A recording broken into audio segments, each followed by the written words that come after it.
अयोध्या जो पावन धरती है, भगवान श्री राम की धरती पर भी नहीं उन्होंने कोई शर्म की, जिसमें न केवल पॉलिटिकल पार्टीज ने बल्कि आम लोगों ने भी सवाल खड़े किए थे।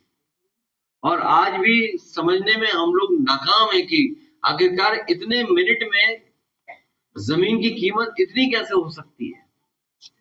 इसी तरह वाराणसी, अब तो सुनने में आया गोरखपुर में जमीनों को लेकर के बहुत बड़े पैमाने पे गोरख धंधा चल रहा है। केवल जमीनों का गोरख धंधा नहीं है, बल्कि हर तरह का गोरख धंधा चल रहा है। हाल ही में जो घटना हमने और आपने देखी और मीडिया के माध्यम से जो जानकारी हासिल हुई, पॉलिटिकल हमारे जो संगठन के लोग हैं उनके माध्यम से जानकारी मिली, बड़े पैमाने पर गोरखपुर में गोरख धंधा चल रहा है।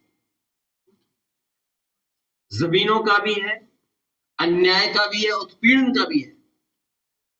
याद कीजिए 2022 के चुनाव से पहले वहीं की पुलिस ने एक होटल में घुस करके जांच के बहाने एक व्यापारी जो कानपुर गए थे अपने कारोबार के लिए गए और देखने गए थे, वहां पर पीट करके पुलिस के लोगों ने उसकी जान ले ली थी। सोचो कितने दिन पहले, कई साल पहले, और लगभग उसी तरह की घटना फिर देखने को मिल रही है।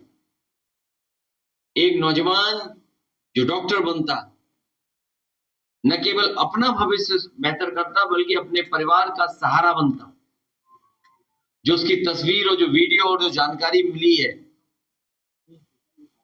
सोचो कैसे उसकी जान ले ली गई। कोई उसको देख भी नहीं सकता है तस्वीर को या वीडियो को, इतना भयावह दृश्य है। और सरकार हाथ पे हाथ रख के बैठी। और कब किसकी तस्करी हो रही थी? आखिरकार अगर जांच में जाए हम लोग, कई बार सवाल खड़े हुए कि भारतीय जनता पार्टी के लोगों ने ऐसे कारोबार को बढ़ावा देने का काम किया है, और उसका परिणाम है कि आज एक्सपोर्ट में नंबर 1 है भारत। और कई लोगों का इसमें इन्वेस्टमेंट भी रहा है, जो कई बार सूचनाएं मिलती हैं।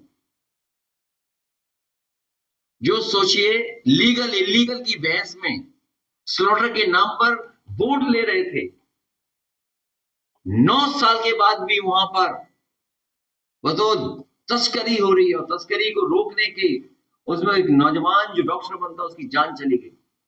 आम जनता सड़कों पे थी, कोई पॉलिटिकल पार्टी नहीं सड़कों पे थी, आम जनता सड़कों पे थी। ये बताता है कि इनका जो कानून व्यवस्था का काम करने का तरीका है, जो जीरो टॉलरेंस का नारा, वो जीरो हो चुका है, इनका जीरो है। आज हम लोग यहाँ पर बागपत, नोएडा, गाजियाबाद के कार्यकर्ता नेता बैठ करके कुछ चर्चाएं की। एसआईआर जो होने जा रहा है और शुरू हो गया है काम, उस पर एक तरह से नई वोटर लिस्ट बन रही है। और जब हम 3 जिले के लोग यहाँ बैठे थे, तभी महोबा से हम लोगों को जानकारी मिली कि एक ही घर में सोचो कितने हजार वोट, 4000 से ज्यादा वोट बने हुए एक ही घर से, एक ही मकान से। नोएडा के हमारे कार्यकर्ता नेताओं ने भी कई जगह जानकारी हासिल की, कई 100 वोट एक एक एड्रेस पे है। हमारे महानगर अध्यक्ष और ये कार्यकर्ता मुझे बता रहा था कि कितने हजार वोट हैं। सोचिए, ये एक लंबी सूची है इनके पास, न केवल नाम है, न जाने क्या क्या। लेकिन ये बात अगर हम आज उठा रहे हैं तो संबंधित अधिकारी यही कहेंगे तो हम एसआईआर भी तो इसीलिए करा रहे हैं। अगर आज ये सवाल हम और आप लोग उठा रहे हैं तो सरकार और आयोग बचने के लिए ये कहेगा कि एसआईआर भी तो हम इसीलिए रिवीजन इसीलिए तो कर रहे हैं। रिवीजन होने के बाद आपकी वोटर लिस्ट को ठीक कर रहे हैं। इसका मतलब पहले से जो वोट बने हुए हैं, जो शिकायतें समाजवादी पार्टी और पॉलिटिकल पार्टीज ने किया, उन पर कोई भी कार्रवाई चुनाव आयोग ने नहीं की। और उसका परिणाम ये हुआ कि धीरे धीरे प्रशासन का सहारा लेकर के भारतीय जनता पार्टी ने चुनाव आयोग को जुगाड़ आयोग बना दिया अपना, प्रशासन से मिलकर के और प्रशासन का साथ लेकर के। अगर समाजवादियों की शिकायत रही होगी तो उस पर कोई कार्रवाई नहीं रही की होगी। वोट फर्जी बनाने का काम, नकली नामों से वोट बनवाना, उसके बाद डलवाना, गंभीर विषय ये नहीं है कि नाम कैसे आ गए, ये तो शिकायत हम लोग करते ही रहे, लेकिन इससे भी गंभीर बात है कि उनके वोट बीजेपी ने पड़वा लिए अपने पक्ष में और एक फर्जी आधार बना करके। बीजेपी के पास कोई मशीन है जो बूथ पर वो भेजते हैं चुनाव के दिन, उनके लोगों को ट्रेनिंग दी जाती है कि कैसे नकली आधार बनाया जाता है। ये बीजेपी के पास कोई ऐसी तैयारी है कि बूथ और वोट डालने के दिन वो नकली आधार बनाने की मशीन ले आते हैं और नकली आधार बना करके वोट डाल देते हैं। मान लीजिए महोबा से खबरें आ रही हैं तो ये बात तो होगी कि वोट डाला होगा उन्होंने कहीं ना कहीं। इसलिए हम अपने कार्यकर्ताओं से आज यही उम्मीद करते हैं कि बीएलए बनाएं, मजबूत बीएलए बनाएं, एजेंट हमारे जो बूथ लेवल एजेंट जो वोटर लिस्ट पर निगरानी रख सकें, अपना वोट कटने न दें, भारतीय जनता पार्टी का वोट फर्जी बनने न दें।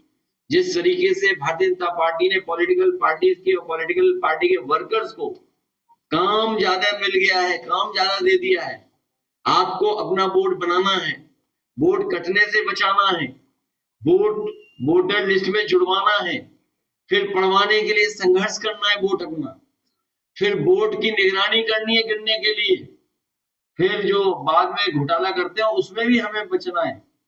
इसलिए पॉलिटिकल पार्टी के वर्कर्स से हमने निवेदन किया है कि बागपत, अपने गाजियाबाद और यहाँ के जो वर्कर्स हैं हमारे नोएडा के, वो एकजुट होकर के काम करेंगे, क्योंकि नोएडा में जो काम हम लोगों ने किया है आज भी भारतीय जनता पार्टी छू नहीं सकती उन कामों को, भारतीय जनता पार्टी नहीं छू सकती है। अर्बनाइजेशन और एक शहरी इंफ्रास्ट्रक्चर को कितना बेहतर कर सकते हैं जिससे इन्वेस्टमेंट आए। सैमसंग का एक्सपेंशन समाजवादियों की सरकार की वजह से हुआ, बड़े पैमाने पर नोएडा में इन्वेस्टमेंट आया, न केवल इन्वेस्टमेंट आया बल्कि नोएडा को बेहतर इंफ्रास्ट्रक्चर, पब्लिक ट्रांसपोर्टेशन के लिए, पब्लिक ट्रांसपोर्ट के लिए हम लोगों ने नोएडा से ग्रेटर नोएडा मेट्रो और नोएडा से दिल्ली की मेट्रो, ये समाजवादियों की देन है जो बनाने का काम किया है।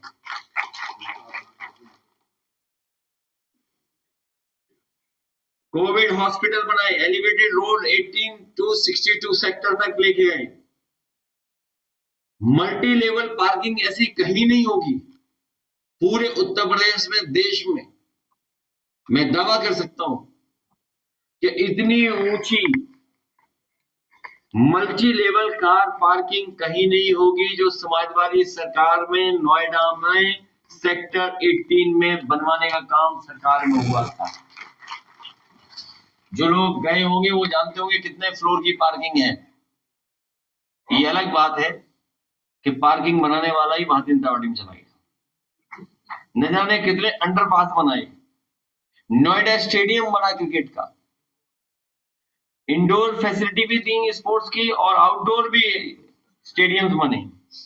शिल्पग्राम, शिल्प हाट, जिस तरीके से हमने आपने लखनऊ में शिल्पग्राम देखा, वो हमारे बुनकर आर्टिसियंस जो उत्तर प्रदेश के हैं, जो वन डिस्ट्रिक्ट वन प्रोडक्ट जिसके नाम पर ये लोग कमा रहे हैं वोट और अपना प्रचार कर रहे हैं, उनके लिए स्थान देने का काम समाजवादी सरकार में हुआ था। लखनऊ में आर्टिसंस के लिए, बुनकरों के लिए, अपने कारीगरों के लिए, शिल्पकारों के लिए उससे बेहतर इंफ्रास्ट्रक्चर आज भी भारतीय जनता पार्टी 9 साल में नहीं बना पाई। इसी तरह बड़े बड़े शहरों में बनाना शुरू कर दिया था। भदोही में कारपेट बाजार बनाया, गाजियाबाद में बनने जा रहा था, और नोएडा में सिटी सेंटर में शिल्प हाट बनाने का काम भी समाजवादी सरकार में हुआ था, जिससे बुनकरों को वहां पर एक फैसिलिटी मिल जाए। Cyber police station, intercity bus terminal और इंटर बस सिस्टम का भी हम लोगों ने शुरू किया था, और बहुत सारे लोग नहीं जानते होंगे, हम लोगों ने तैयारी शुरू कर दी थी। 2000 एकड़ का वहां पर पार्क बनाने का, नोएडा ग्रेटर के पीछे बड़े पैमाने पे ग्रीन बेल्ट थी। उसको कम से कम वहां के लोगों को घूम सकें, चल सकें और एक एनवायरमेंट का फील ले सकें, उतना बड़ा बनाने की तैयारी कर दी थी फॉरेस्ट डिपार्टमेंट और नोएडा ने मिलकर के। ये तो कुछ ही काम मैंने बताए हैं। इसी तरह गाजियाबाद में मुझे याद है, जब मैं दिल्ली एयरपोर्ट पे उतरा, क्योंकि वो समाजवादी सरकार में नहीं उद्घाटन हुआ था, उद्घाटन बनकर तैयार हो गया था, उद्घाटन भी हुआ था, दोबारा उद्घाटन हुआ था एलिवेटेड रोड का। एक ऐसी सड़क जो उदाहरण पेश की कि एक पिलर पे, वहां एक पियर पर 6 लेन सड़क बन सकती है। सिंगल पियर पे एलिवेटेड 6 लेन रोड, एक खंबे पर 6 लेन रोड देश की पहली बनाई थी समाजवादी सरकार में, जो 9 किलोमीटर से ज्यादा की थी। इतनी बड़ी single pair elevated 6 lane road पूरे देश में कहीं नहीं बनी थी, केवल गाजियाबाद में समाजवादी सरकार ने बनाई थी। और घंटों बचने लगा था टाइम, घंटों बचता है टाइम उससे, घंटों। ऐसे बहुत से काम समाजवादियों ने किए। यमुना पर भी पुल दे दिया था, हरियाणा और उत्तर प्रदेश को जोड़ने वाला, पता नहीं वो यमुना पुल बना कि नहीं बना। छपरौली में दिया था, और हमारे सुखिंदर तोमर जानते होंगे, उनके यहाँ भी स्टेडियम समाजवादी सरकार में मिला था। न केवल वो दिया था, बल्कि आपका फीडर सेपरेशन कर दिया था, जिससे गांव के हमारे लोगों को अलग से बिजली मिले, शहर के लोगों को अलग से बिजली मिले। अभी मुझे जानकारी दिया कि बागपत के कई गांव डूब गए पानी से, कोई सरकार में सुनने वाला नहीं है। पंजाब में तो हुआ ही नुकसान, पंजाब में खेती चली गई, जानवर चले गए, मकान चले गए, लोगों की जान चली गई, सड़कें बह गई, पुल खराब हो गए, और न जाने कितना नुकसान हुआ है।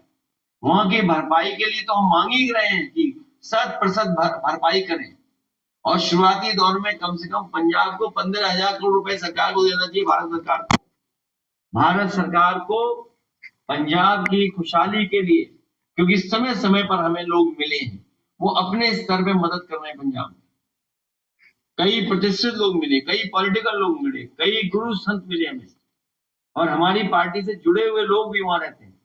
15,000 करोड़ से ज्यादा की मदद होनी चाहिए, तब जाकर के पंजाब में कुछ काम दिखाई देगा, कुछ राहत पहुंचेगी। और हमारे उत्तर प्रदेश में जो बाढ़ से नुकसान हो रहा है, उसकी भी पूरी भरपाई करनी चाहिए। और फिर क्या फायदा डबल इंजन का? डबल इंजन का फायदा क्या है? जब डबल इंजन मदद ही नहीं कर रहा हो किसी की, तो फिर फायदा क्या डबल इंजन का? डबल इंजन कहां जा रहे हैं किसी को नहीं पता। इसलिए मुझे उम्मीद है आने वाले समय में हम सब लोग मिलकर के सरकार बनाने जा रहे हैं। और आज जिन बच्चों का सम्मान करने का मुझे मौका मिला, जो लखनऊ यूनिवर्सिटी के टॉपर्स थे, गोल्ड मेडलिस्ट थे, 9, 8, 6 इतने मेडल मिलने के बाद, और उन बच्चों के परिवार से मिलने का मौका मिला, और आज उन बच्चों को आईपैड से सम्मानित किया। और इसलिए किया क्योंकि समाजवादी सरकार में लैपटॉप मिलता था।